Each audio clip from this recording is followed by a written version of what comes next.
नगर में ज़मीन का प्रकरण है और ज़मीन जिसका खाता संख्या 83 और 84/2 है, जो लगभग 7 बीघा और 19 बिस्वा ये ज़मीन है मौके पर। और मौके पर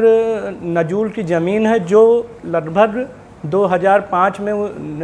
उसका मतलब जो पट्टा था वो समाप्त हो चुका है। उसके बाद अधिशासी अधिकारी द्वारा जिला अधिकारी जी को 2 मई 2018 को एक पत्र लिखा जाता है और उसमें ये जिला अधिकारी को बताया जाता है कि इसकी अवधि समाप्त हो चुकी है और अब वो जो ज़मीन है वो सरकारी भूमि है और उसको सरकार द्वारा, जिला अधिकारी द्वारा, सरकार द्वारा अपने कब्जे में ले लिया जाए और लेने के बाद उसकी नीलामी कराई जाए और नीलामी कराने के बाद जो उससे धन अर्जित होता है उसको सरकारी कोष में जमा कर दिया जाए। उसी जो है 4/9/2020 को अधिशासी अधिकारी श्री विकास सैन जी मतलब लिखते हैं जिला अधिकारी को ही संबोधित करके और वही चीज़ दोबारा दोहराते हैं उनसे कि इस ज़मीन को अपने कब्जे में लेके इसको सरकारी उसमें जमा कर लिया जाए। फिर तीसरी चिट्ठी बनवाते हैं वो 12 अक्टूबर 2020 को श्री विकास सैन जी अधिशासी अधिकारी,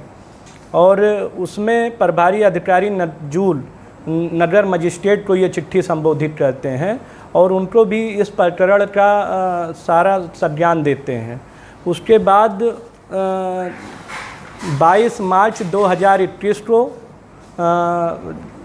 श्री विकास सिंह सेन जी से उप निबंधक यहाँ रजिस्ट्रार उनसे पूछते हैं और पूछने के बाद उनसे पूछा जाता है कि इसमें क्या है तथ्य।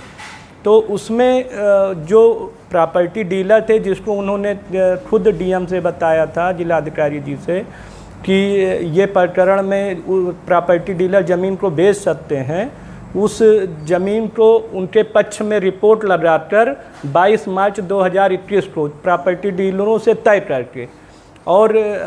बेजा लाभ कमा करके मतलब और उनके पक्ष में रिपोर्ट लगा देते हैं। उसमें वहीं के सभासद और कुछ माननीय के द्वारा मिल के और उसको बैनामा कराया जाता है। बैनामा उसमें 3-4 हो चुके हैं और उसको धीरे धीरे बेचने का प्रयास कर रहे हैं। इसको लिखी है नगर विकास मंत्री को लिखी है, मुख्य सचिव को लिखा है और आज मैं नगर विकास मंत्री जी से समय लिया हूँ और मिलने भी जा रहा हूँ। तो हम चाह रहे हैं इसकी जांच हो निष्पक्ष और जो भी दोषी पाया जाए उसके खिलाफ़ कार्रवाई हो।